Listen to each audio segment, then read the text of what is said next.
Let me make sure Kelvin can hear me. Kelvin, how we doing? All right, I can hear you now. Can you hear me? You can hear me now. All right. Well, look, I was up there giving you props and praise for looking fresh to death in your orange and green. How you doing over there, my man?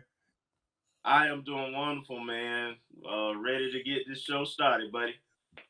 Yes, sir. Yes, sir. We got a big show for you again. Bryan Fulford and Kelvin Rozier coming up a little bit later.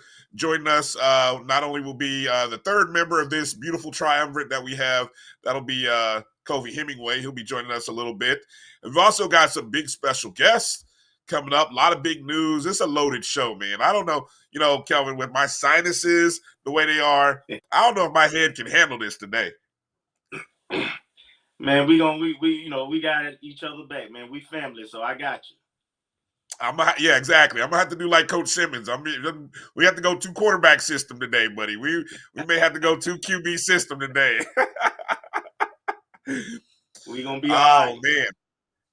Yeah, look, hey, want to remind you or thank you if you're watching us right now out on YouTube. Make sure to give a like and make sure you're subscribing to us on the YouTube, the Jericho Broadcast Network's page. If you're watching us on Facebook, make sure you're signed up with the ONG StrikeZone on Facebook. Follow us, Twitter, Facebook, Instagram, at ONG StrikeZone.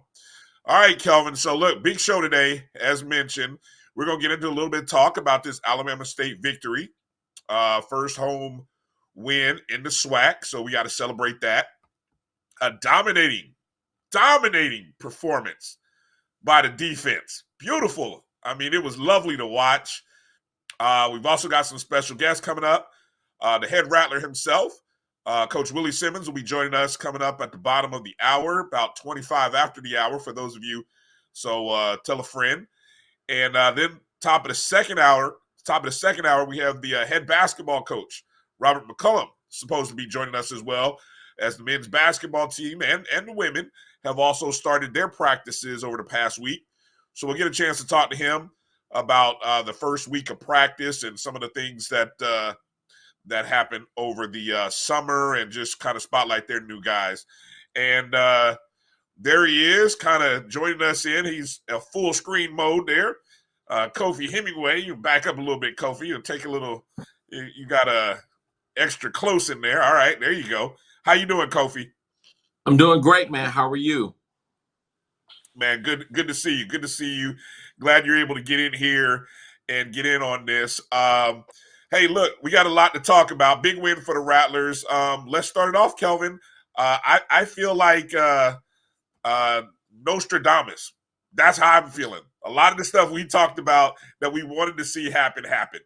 So what are your first observations from the win on Saturday against Alabama State? The first thing I want to say is winning is hard. And the SWAC East is no joke, right? So I don't take it for granted. And when you beat an opponent that just had scored 35 points the week before against a good Bethune-Cookman team, and you shut them out, you hold them under 200 yards of total offense. Man, I have nothing but praise for the coaches and the players on this one. I really don't have any complaints.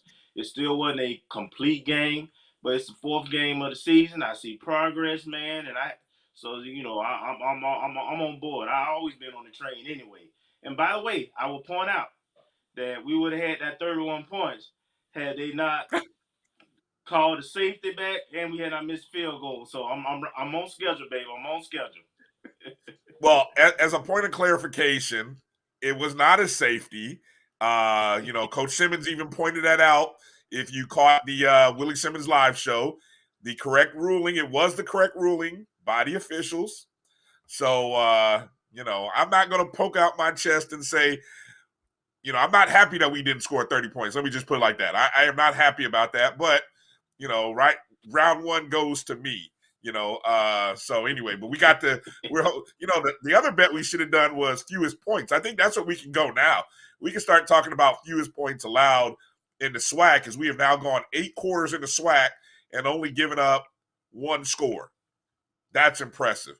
Kofi, what's one of your big takeaways from the weekend's win against Alabama State?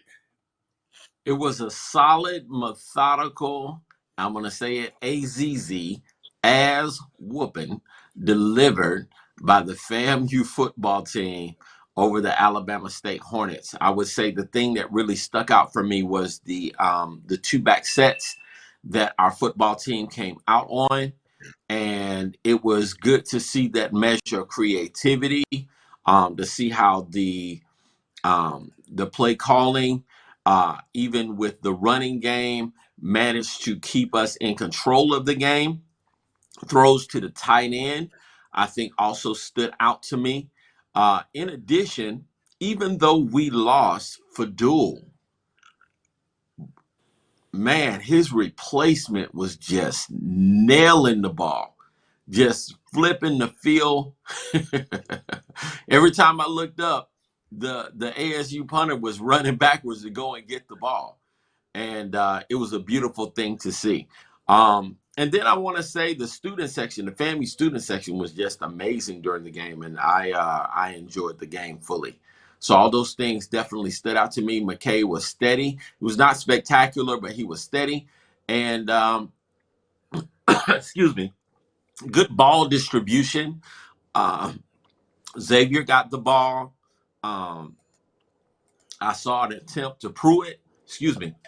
I saw an attempt to Pruitt on one of the plays. And I saw McKay with the quarterback keeper, man. I thought that was my favorite play of the game, to watch him take the ball on his own and go around the right side for about 17, 18 yards. Yeah, that was an impressive play. That was a guts play. That was one of those, as Dabo might say, a And he ran BYOG. that man over too. He did.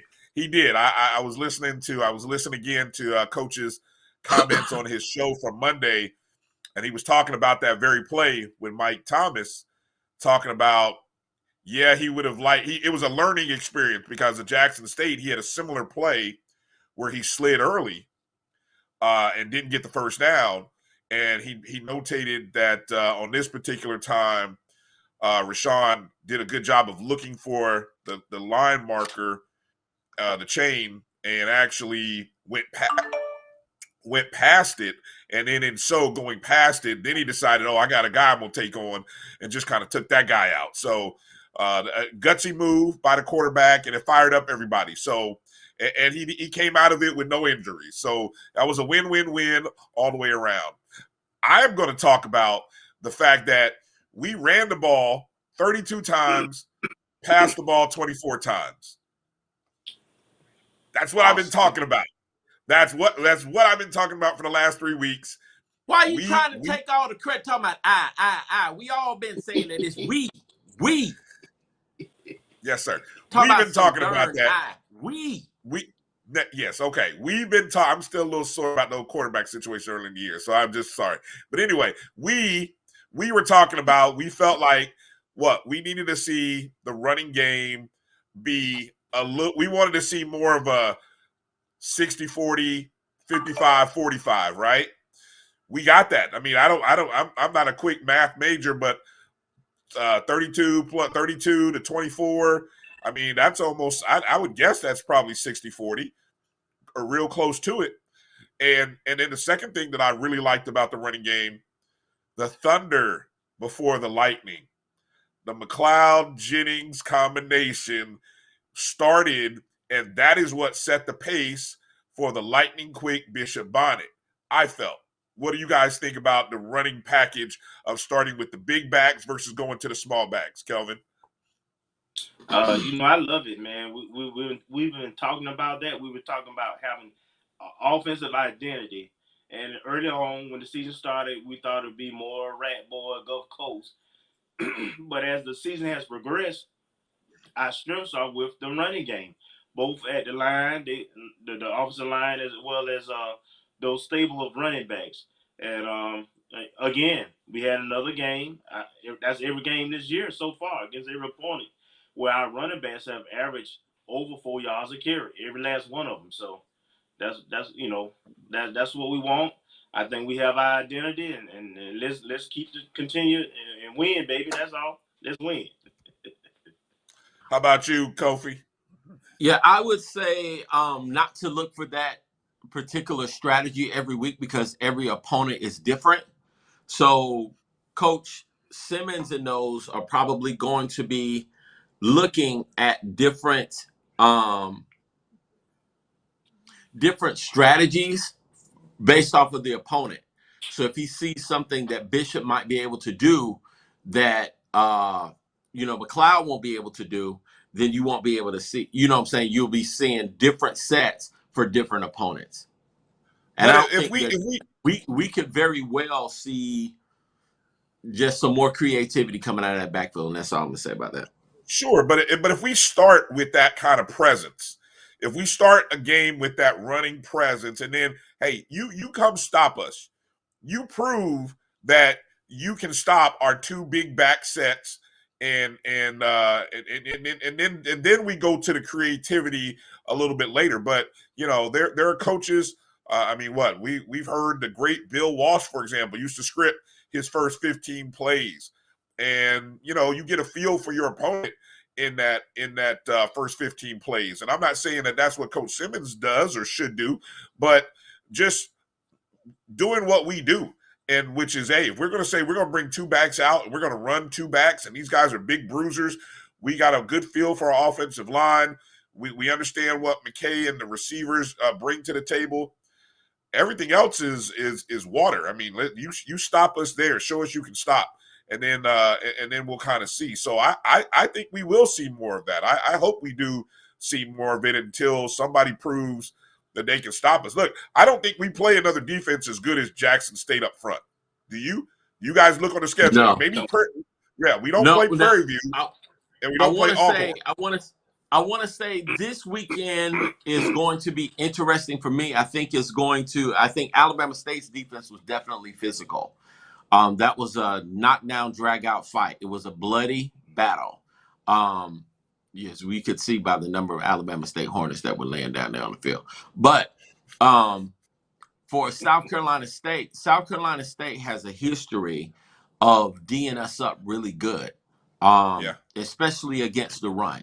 So a lot of this stuff comes down to scheme, but it's just like they used to say, everybody says, they got a plan till you get hit in the mouth. And I just think that our physicality this year and our strength is much better. It's much stronger than it has been in years past. And we're showing an ability to run the ball that we haven't shown in a long time. Hey, enough about the offense, guys, because the real stars of Saturday was the defense. I mean, we love offense, right? We gave the offense a good 10 minutes, but we got to talk about the defense, man. I don't know if we have a nickname. Kofi, you seem to be the great historian of Rattler football and Rattler defensive nicknames. I mean, we may have to start coming up with one for this unit, because it seems like every week it's a new person that's stepping to the forefront. This week it was Isaiah Land, who was not only the Box to Row National Player of the Week, he was the BCSN Defensive Player of the Week, National Defensive Player of the Week. Look, the swag, I know they gave it to Grambling State, to the young man from Grambling State, but I thought Isaiah Land impacted the game unlike anything I've seen short of the guys from Jackson State against us early in the year. We'll swing it the other way. Kofi, how about the defensive presence that you saw from Isaiah Land and others? Well, I want to say, I mean, we've been saying all year long that our defense is FBS caliber. It is definitely one of the top units, and I think that people are going to see it. Even Coach Pugh pointed out that this is a seasoned unit, that it is a unit with a lot of older players, and we've got a ton of transfers. If you look at the roster, I believe over half of the defensive roster is transfers, especially at our key positions. And but they came out with a ton of intensity. They tackled well. They closed the lanes, the passing lanes down. They put pressure on the QB. They caused him to move off of his spot. It was just a well-rounded thing. The only criticism I have is, just discipline with those penalties. Those 15-yard penalties, even with that, they were able to maintain a shutout, and I think that that's commendable. What do you got, Kelvin? I'm gonna look up those penalty stats while you're talking. Go ahead. Yeah, we had double-digit penalties that game. That stood out to me too, over 100 yards of penalties. So we definitely want to clean that up. But that being said, the thing that stands out to me about our defense, period, and in this effort is there's not many weakness, right? We have depth, we have good size in most of the positions. There's no significant drop off all the way to the third level. We don't have to blitz to get pressure. We have pass rushers. We have thumpers on the back end. And so no matter what kind of offense we face, we will be positioned to be able to scheme and game plan around what the offense does, because we just have that kind of level of talent.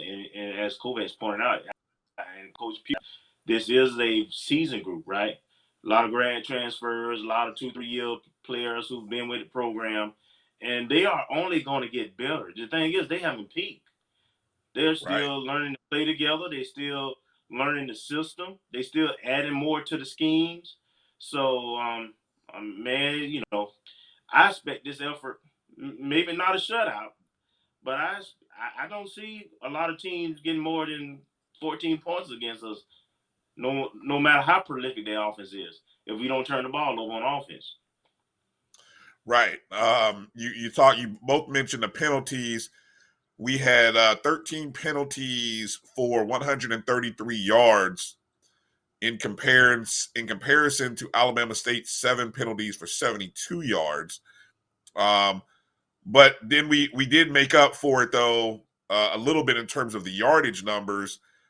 Isaiah Land himself, I mean, he had, I think, 3 or 4 tackles for loss for like 20 yards, 3 sacks for 18 yards. I may have those numbers backwards. I should know here. I'm pulling it up right now. It was 4 tackles for loss for 20 yards, 3 sacks for 18. So that's 38 negative yards just from one guy's performance. And I thought he was just super quick. I mean, I watched him bull rush. First it was the right tackle, or I guess it was the left tackle. Then he moved to the other side and destroyed the right tackle. I mean, those guys from Alabama State didn't know what was coming at him. I mean, he looked like a young Lawrence Taylor out there, just bull rushing people out of the way. I mean, that's how crazy it was. And great interview he did on Monday, too, as part of the Willie Simmons live show. I encourage you all to, if you didn't see it, go back to Facebook on the FAMU Athletics page and go watch. Great interview with him and Kamani Young, I think it is, the tight end who scored that touchdown, I believe, in the first quarter. I was really impressed by, when's the last time you saw a defense hold an opponent to 2 first downs in a half, 24 total yards of offense? Alabama State punted 6 consecutive times.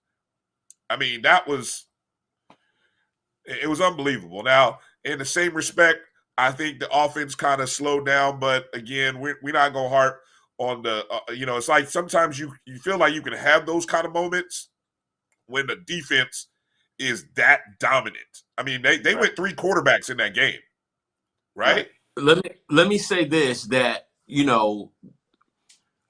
our offense didn't feel the need to do things because, we're used to, I want to say, Florida ball, where people are throwing the ball multiple times during the game. Coach Simmons mentioned this on Monday, that there wasn't a need to do all of that because of the way that the defense was playing. Now, going back to the defense, there was a play that really stood out to me, okay? And I think it may bode well for Saturday, just because South Carolina State, one of their key elements on all of their offenses, especially under Pugh, has been the screen. So Alabama State, I don't know if it's first or second half, but they lined up to really try to take advantage of our rush and our guys that broke through the line, and they all recognized at the same time that it was a potential screen, and they all put on brakes at the same time. That's coaching. That's coaching. That tells me that they're watching film, that they're looking at tendencies, and they immediately shut that play down and was able to get that guy either to throw the ball away or tackle for a loss. But that, to me, spoke volumes about how this team is playing, and it's not one-dimensional. It's not one-dimensional. It's not one-dimensional. I don't even know how many. I don't know. Does Marquise Bell have an interception this year? I don't think he has one. But he's affecting the game. Yeah, and that was the other thing. I'm seeing him line up in multiple spots all over the field. That tells me a lot about just scheme and just creativity. And like Kelvin said, this group has not peaked yet. This group has not peaked yet.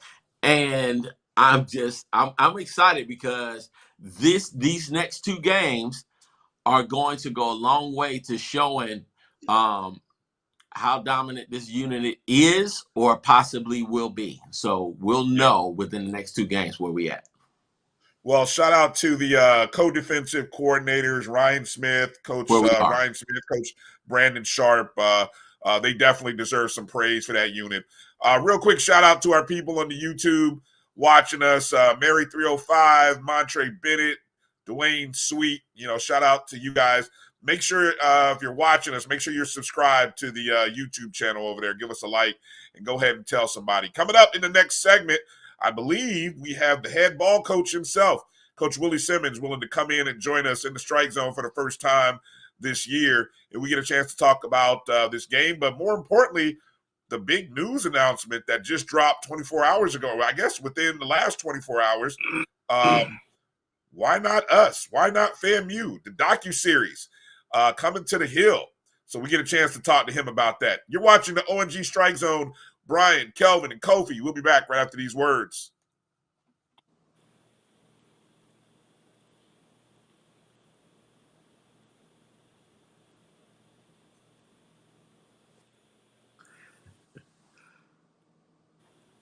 We're not live, are we? Bounty versus the old family dish towel. Drying with a fresh sheet of Bounty leaves your hands cleaner than a used dish towel that can carry and redistribute food residue. So ditch the dish towel for better hand hygiene. Bounty, the quicker picker-upper. For 200 years, Montgomery, Alabama has been making history by people who had the courage to stand up for change. Today, this riverfront city has been reborn, embracing the past and looking forward to the future. From the National Memorial for Peace and Justice to the stage of the Alabama Shakespeare Festival, this is where history was and is made. We are proud to call Montgomery home, and together, we can be the change. Thank you guys for what you do for HBCU athletics. This is a fantastic avenue for all of us. This is our ESPN, so we love what you guys do. Bryan, AD, Roy, all you guys at BCSN. We really appreciate what it is that you guys do for us.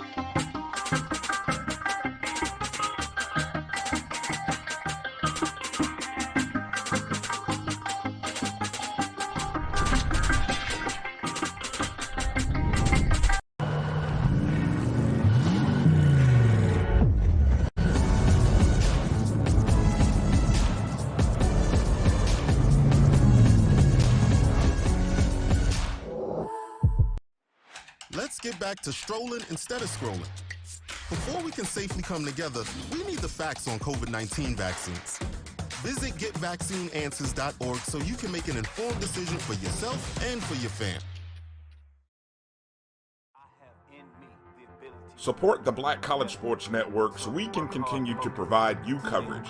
Go to myjbn.com/support and be a part of the Black College Sports Network. They can follow their dreams. Bounty versus the Old Family Dish Towel. All right, welcome back to the O&G Strike Zone. Bryan, Kelvin, somewhere there, a little frozen, stuck in time, and Kofi. He's doing the mannequin challenge. All right, yeah, we may have to go. Little freeze there. I'm sure we'll have Kelvin back here in a moment. We're still trying to reach out to Coach Simmons, so obviously he's a very busy man. So I'm sure, if we get an opportunity to have him on as we planned, we will. But so what we'll do, Kofi, while we're waiting on Kelvin and even possibly Coach Simmons, let's talk a little bit about what happened in the SWAC this past weekend. Obviously, the biggest story, the biggest story was Grambling State's upset over Alabama A&M. Obviously, not a. I don't think that.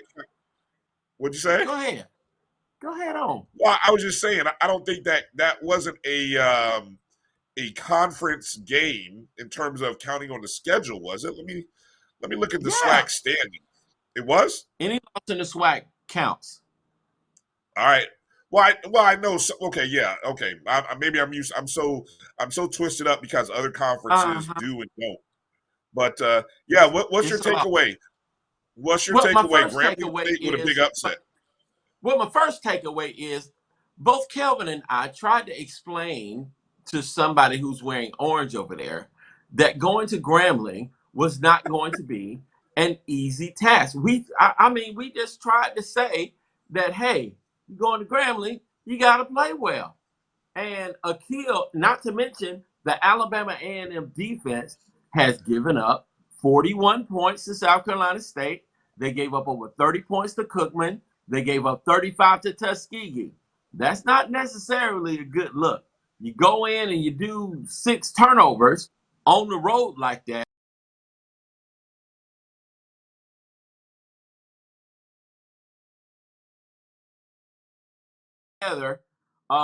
Unfortunately for Alabama A&M, and I don't think Glass has beaten Grambling, Alcorn, or what's the other team? Really? Southern? He hadn't beaten them in his career. He hadn't beaten Grambling or Alcorn, and I think it's another team he hadn't beaten either. Wow, did not know that. All right, Kelvin, go ahead. You can gloat a little bit, man. I tell you, in this show, I take them, boy. I take them. We ain't gonna let you forget. Now we ain't gonna let you forget. I know you won't. But when I get something right, it's all about that we tried to tell you about too, but you ain't want to listen. But that's all right. Yeah, when I get something right, it's always we or no. Yeah, okay, go ahead, Kelvin. Well, I'm not gonna, gloat or anything, because that's what I do, man. I try to give people the facts, and I expected this to happen, and it happened, and Kofi already gave you the stats and of why we thought this was possible. Grambling is a prideful school. They're used to winning. They're used to big games. They're tough at home. Alabama A&M has some imperfections, right? So all the signs pointed to, and then they had homecoming coming up against Jackson State and us.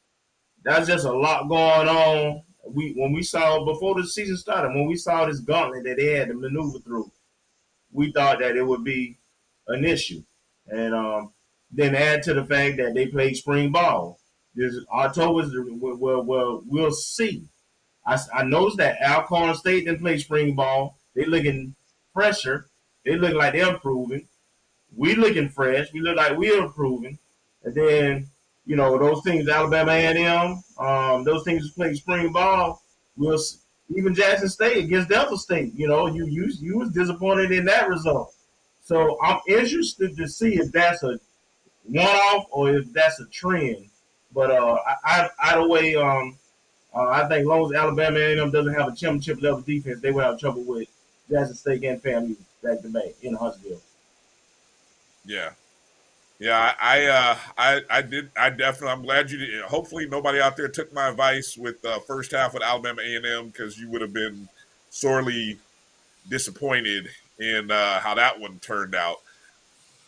But the whole look ahead thing was a big topic of conversation, and Jackson State is this week, so we'll see. Although I've been trying to push back a little bit on that narrative about the look aheads, because of just, I think it's we talk so much, coaches talk so much, I should say, about staying in the moment and focused on the game in front of you, and especially going on the road. I can see it if it's a home game, but I just find it hard to think going on the road, a hostile environment, and looking ahead past the people who are right in front of you. I give more credit to Grambling State than I will the whole look ahead thing. You know what I'm saying? Let's move over to another game. Bethune-Cookman and South Carolina State came into the ball game 2 winless teams. I don't think anyone predicted that. I'm pretty sure nobody predicted that going into the year, but that's what it was. And South Carolina State put up, you mentioned it earlier in the show, put up 42 points in getting the 42-35 win over Bethune. I don't know, has anyone, I got to do the stats. Has anyone done any stats on the what's the MEAC versus SWAC record right now? I got to, I don't know. I'm just unofficial. I don't know what it is. But Valley is the only team that won. The only SWAC team to beat a MEAC team? That's correct. Central beat Well, no, that Alcorn. can't be right, because Alabama A&M beat South Carolina State. Okay, that's right. So 2. You're right. You're correct. 2. Yeah, 2. so it's probably like 2-2 or 3-2, slanted towards the MEAC, I guess.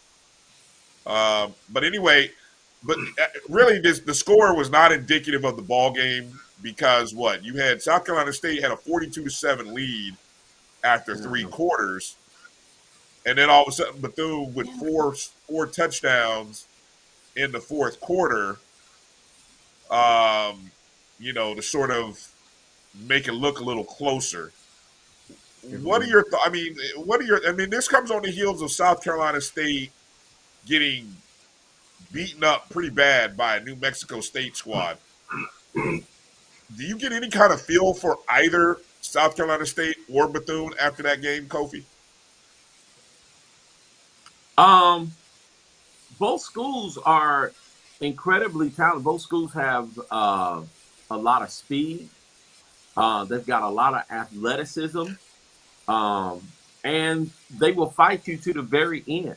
They're used to being in ball games where they win, and it's important, just really going forward, that teams that face them don't necessarily look at the record and just be like, oh, it's just, so-and-so, and they, these teams are capable. I believe at one point, South Carolina State was up 42-7, and Cookman managed to close the gap like that. So that tells me 2 things: that South Carolina State is a fast starting team.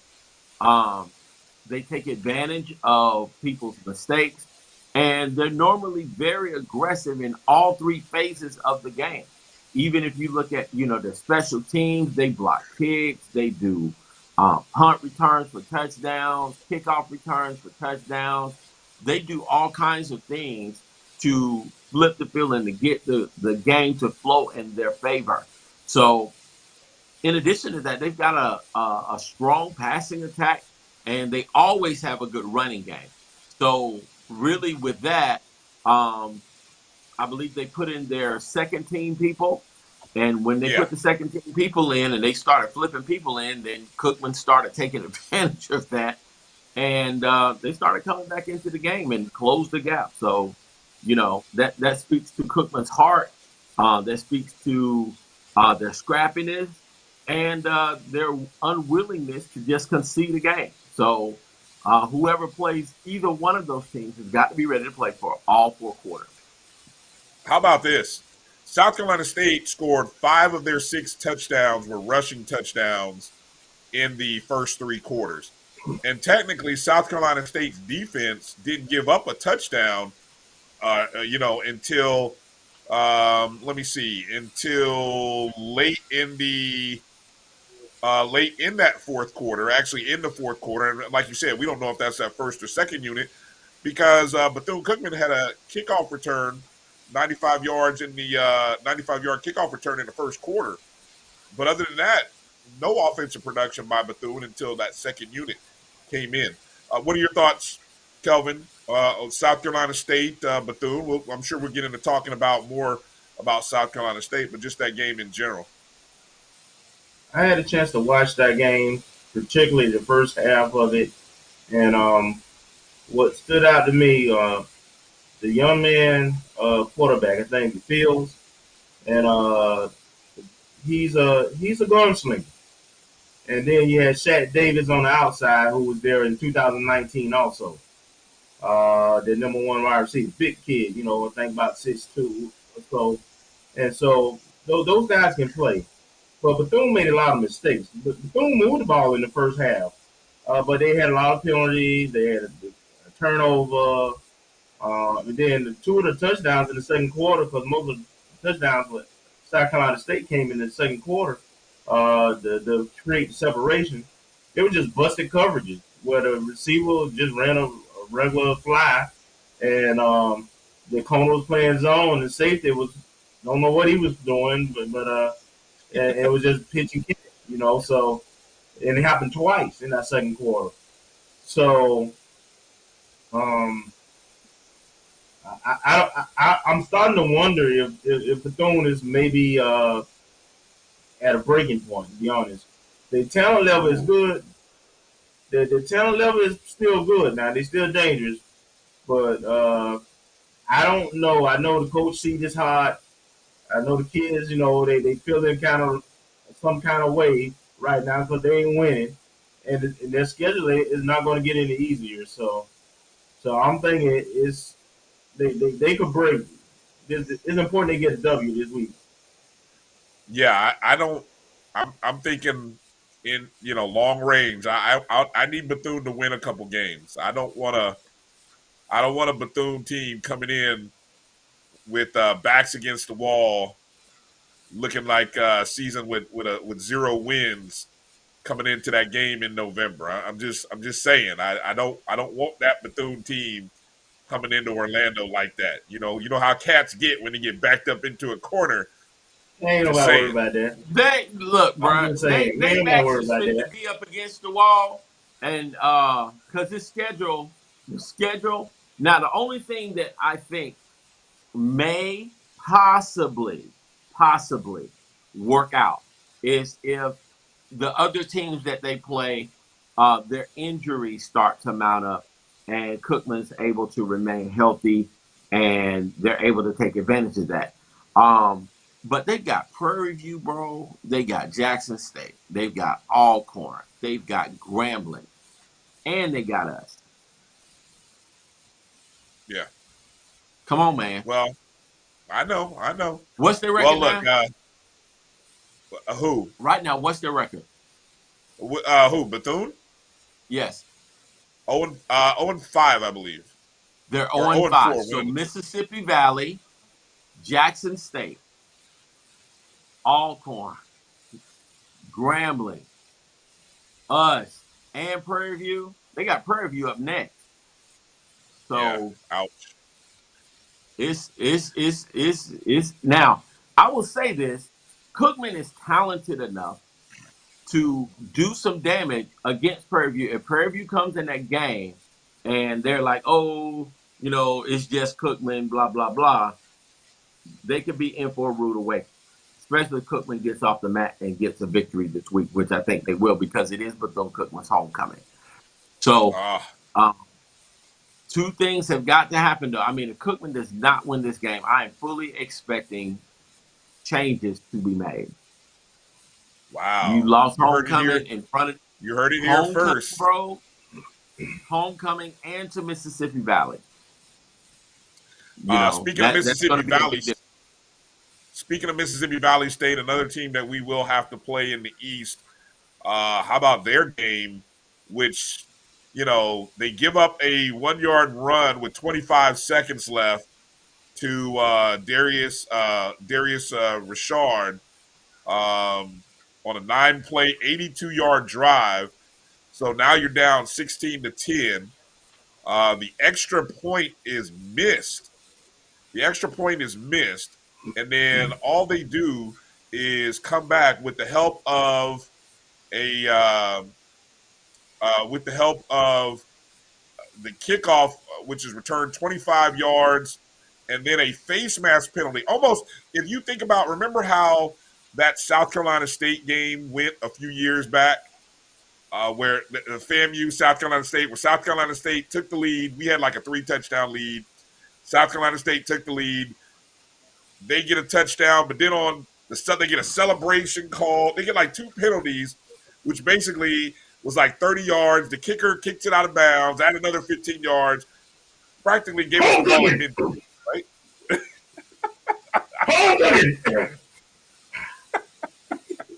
That's the swag, man. I mean, the impossible happens too often, right? For the home team, man. Those swag refs, man, I don't want to slam them too bad because, but, man, it's rough, man. Did you see our game? I mean, yeah. But they still had to take advantage of the opportunity. They got the extra down, too. Let's not forget that. Everybody thought the time ran out, and they got an untimed down when they scored. So, how do you call a delay of game penalty on the defense? Like, who does that except in the SWAC? That was the first time I have ever seen a delay of game called on the defense. I'm like, how? Man, whatever. Can we talk about something else? Because these SWAC referees. Yeah, definitely. Woo. All right. So that's sort of a SWAC roundup. When we come back, we'll kind of talk about what's been happening with our Lady Rattlers, the volleyball program. We'll get into talk a little bit about the upcoming basketball season. And then a little bit later at the top of the second hour, we'll have a few minutes with head coach Robert McCullum. And then we'll also get into talking about this upcoming contest with Brad Gillens, who is very familiar with South Carolina State football. So thanks for watching. Stay tuned. We'll be back right after these words. You're watching the O&G Strike Zone. Bryan, Kelvin, and Kofi. We'll be back in just a moment. It was a monumental game for A&M and Tampa. It was a monumental game. Somebody had to lose, and thank God it was them this time. We knew it was going to be a battle. Look at Jake Aves' record. 202 and 36, I think, some off-the-wall figures. And nobody would play him because they didn't want to take a chance of getting beat. But the truth of it is, over 46,000 tickets. Blacks were sitting in the east stands. Whites were sitting in the west stands. And the score wound up 34-28. The only thing we proved that we wasn't inferior, that we were not inferior, and we were not afraid. For one night, for 160 minutes, we was better than them. Can I get the now bar, please? $1. Have a good one. Got it. Hey, what's going on? Hey. Let me get a now bar. Sure. $1. Appreciate you. Got it.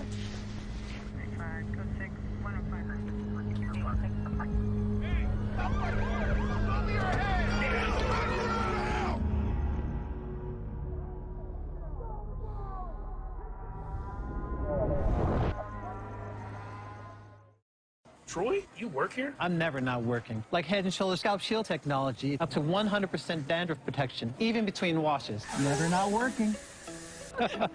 Never not working. Never ever not working. Head & Shoulders Scalp Shield, never not working.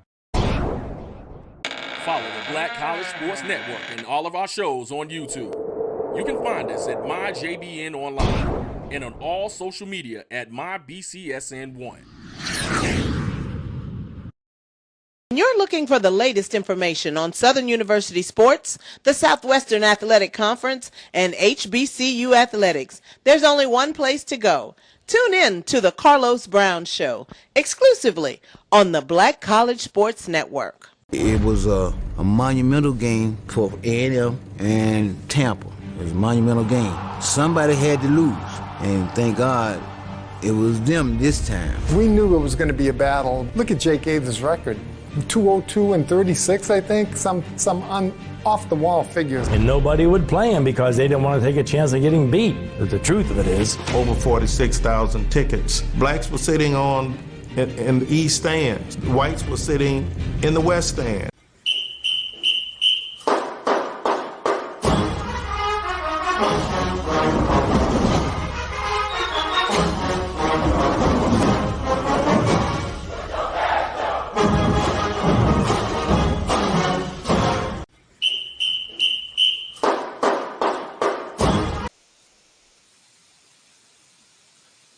Welcome back to the O&G Strike Zone. Bryan Fulford, Kelvin Rozier, Kofi Hemingway. We appreciate you watching and tuning in with us. The show that covers all things Florida A&M University athletics related and culture. Make sure you're following us on Facebook, Twitter, Instagram at O&G Strike Zone right there, at O&G Strike Zone. Hey, download the Jericho Broadcast Network's app. Anytime our shows go live, you'll get a notification. You can go to your Google and Apple Play Store, search MyJBN or MyBCSN. Make sure you download that app. And, hey, if you're watching us on YouTube, give a shout-out to our folks on YouTube. Marcus Green jumped in there. Appreciate you. Joe King also tuning in and watching on YouTube. Make sure you are subscribed to the MyJBN YouTube page. We appreciate you. Make sure to give a thumbs up to the show. And we got to keep growing this network and let Rattler Nation know we're out here giving out the quality content. Our Lady Rattlers, again, we talked about the volleyball program. They're in this sort of mid-season slumber with only one game over a 14-day period.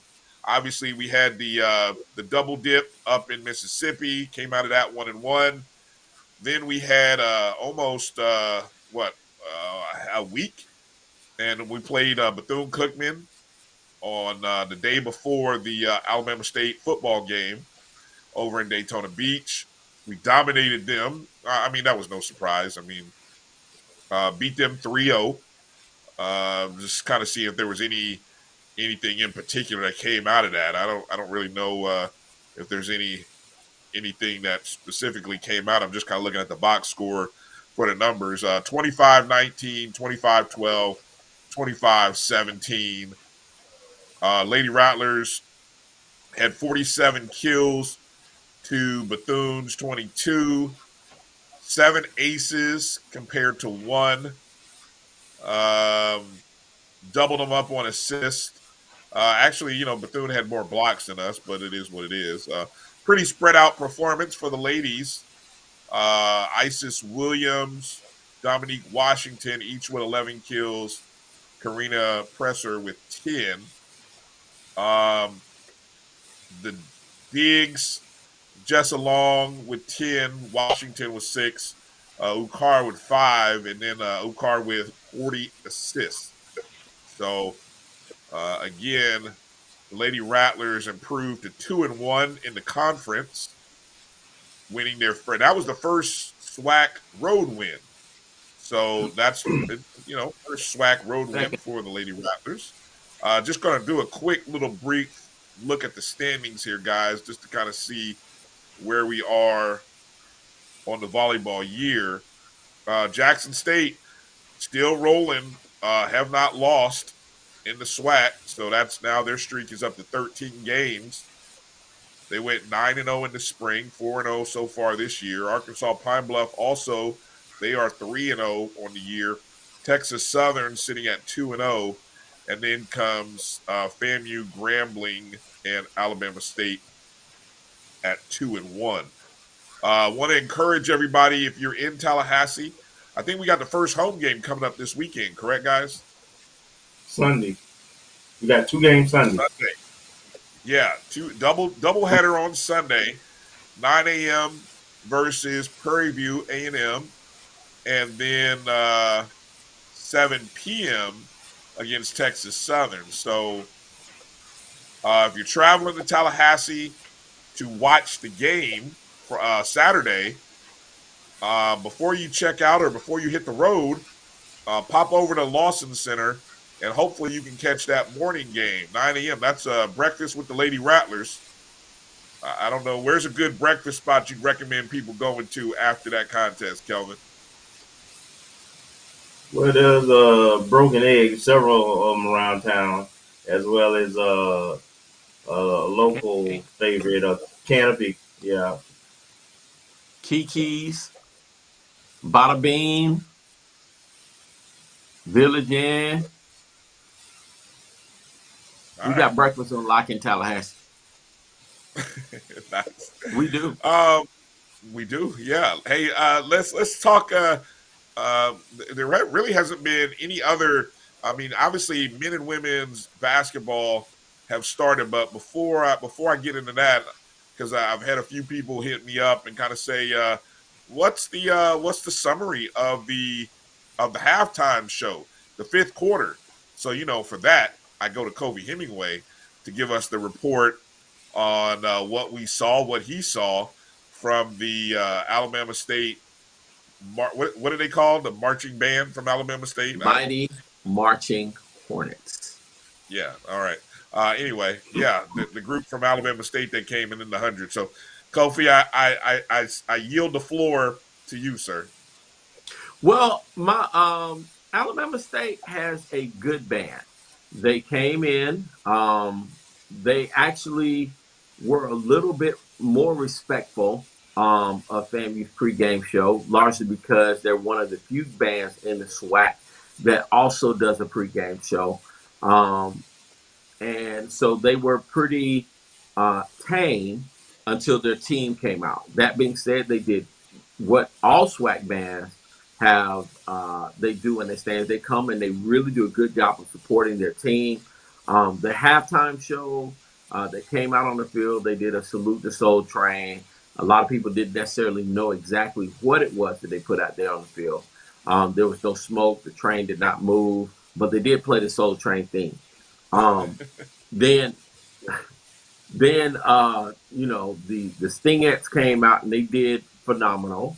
They did a great routine, but that's not necessarily something that moves Bragg to a standing ovation unless you do something extremely spectacular. But the Stingettes are still my favorite group, or my number one group in the SWAC. Then they did like a brief 1 minute like dance routine, move to the left, move to the right, and then the Honeybees came out and they killed it. They did flips and somersaults and splits and all kind of other stuff. And Bragg went up. I mean, it was good. And that was actually one of the best Honeybee routines that I've seen. I thought it was great, but that, in my opinion, actually saved their show, because other than that, I was ready to go to sleep. Then the 100 came out, man, and they did a dynamic opening formation. They did a salute to T-Pain. They put a top hat on the field. They put a martini glass, tipped the martini glass, spelled T-Pain. The concert selection, in my honest opinion, was okay. I know that they reached with the Joe piece. It did sound good. So that always is a plus, especially when you sound good. And the crowd, appreciated it. But the dance routine, the 100's dance routine was one of the best dance routines I've seen them do in years. I'm talking about back 2010, 2008. The students were engaged, the crowd was engaged, and it was really no contest. And even with the social media response, they have gone viral on TikTok. They've gone viral on Twitter with the stuff that they've done. So kudos to the Marching 100. The fifth quarter was good. It was solid. Alabama State came in. I mean, they did what they do. I love their "It Never Rains in Southern California." I love "Liberian Girl," a couple of the songs that they played. And the 100, they held their own, which is something that a lot of people in the SWAC have been banking their heads on for us to just get blown all the way out and just, blah, blah, blah. But the only thing that I would have changed is the whole Young and the Restless piece, which is good and I love it and everything. But this is game number 3. We heard it in game number 1. There's no need to play it again in the 5th. We've heard it now 5 times. So it's time to bury that one, put that one in the warm up, or put it away, and let's do something fresh for the 5th, because you still have Alabama A&M coming up. Actually, you got South Carolina State, so the 5th quarter's got to be good for them. You have a Battle of the Bands with Alabama A&M on Friday, a 5th quarter on Saturday with Alabama A&M, which will not be easy. They're not going to Valley. But then you got Grambling coming in here on homecoming. So that's going to be big, and that's going to be an extra long 5th because of the traffic. It's 40,000 people that's going to probably, 50 probably, that's going to be in the vicinity, along with what I believe is probably going to be the first or second, the largest or the second largest crowd ever in Bragg Stadium with homecoming. So that's going to be a very entertaining 5th. And then the next week, they play Southern University. So they've got to really be on it. But altogether, I give the 108. Nice. Will Grambling, you mentioned Grambling for homecoming. Will Grambling's Grambling's band is coming. All the bands are coming this year. Okay. Where was I? Oh, if you wanted to watch the 5th quarter, I know there's a lot of sites out there that are doing it. How would you recommend somebody to go and watch the rebroadcast or a broadcast of the 5th quarter? What site would you recommend? The Paparazzi, the FAMU Paparazzi, March 100 Paparazzi is a good site, along with the FAMU bands.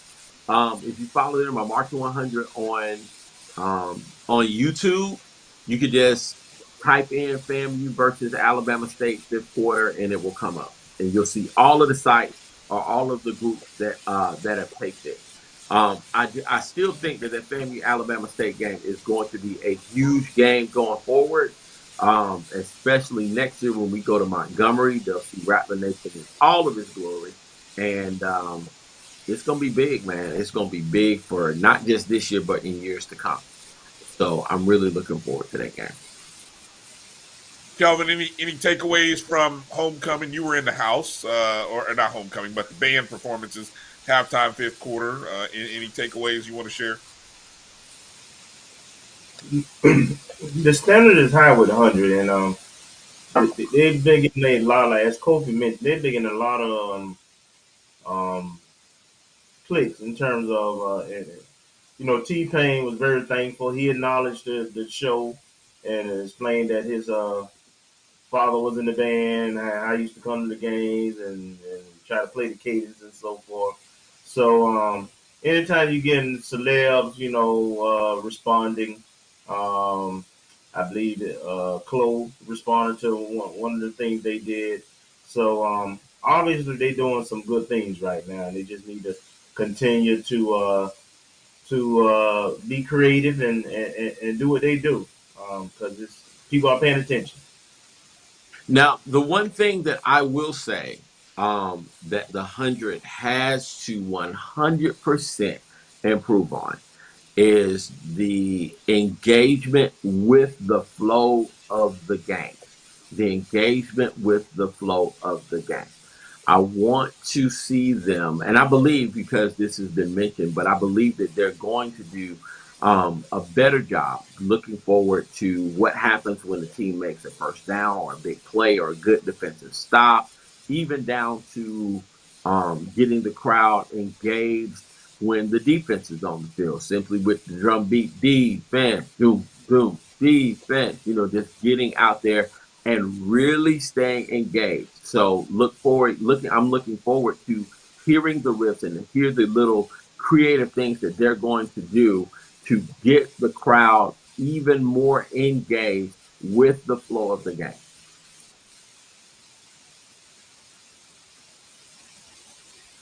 Did Bryan go somewhere? All right, am I back here, fellas? Sorry about that. Yes, sir. You good? All right. So well, look, I thought you guys were going to go ahead and take us to commercial. So why don't we do that? Get ready to go ahead and go to commercial. Get ready to come back for the top of the second hour. We'll check back and see if we got Coach McCullum joining us, and we've got some other big news to share. So you're watching the O&G Strike Zone. Bryan, Kelvin, and Kofi will be back right after these words.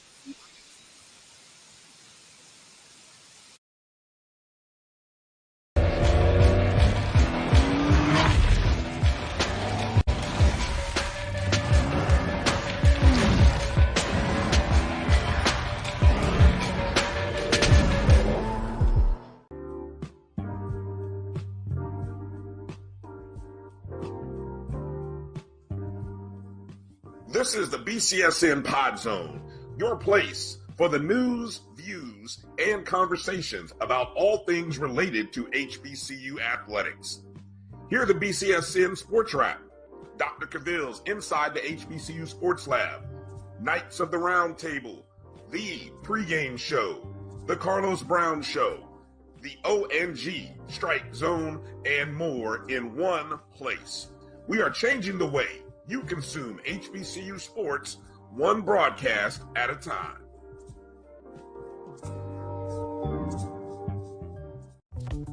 Itchy, squirmy, scratchy,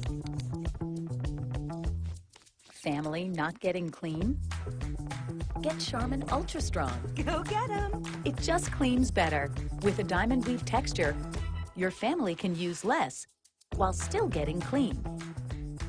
Goodbye, itchy squirm. Hello, cream bottom. We all go. Why not enjoy the go with Charmin? It's the show where we take you inside the game before the game begins. It's the pregame.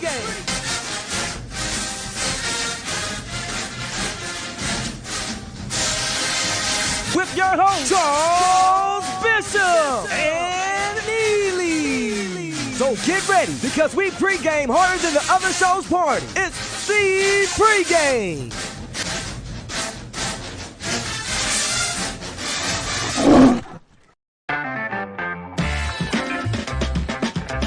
Your ad could be ran here. MyJBN.com/support. MyJBN.com/support for more information.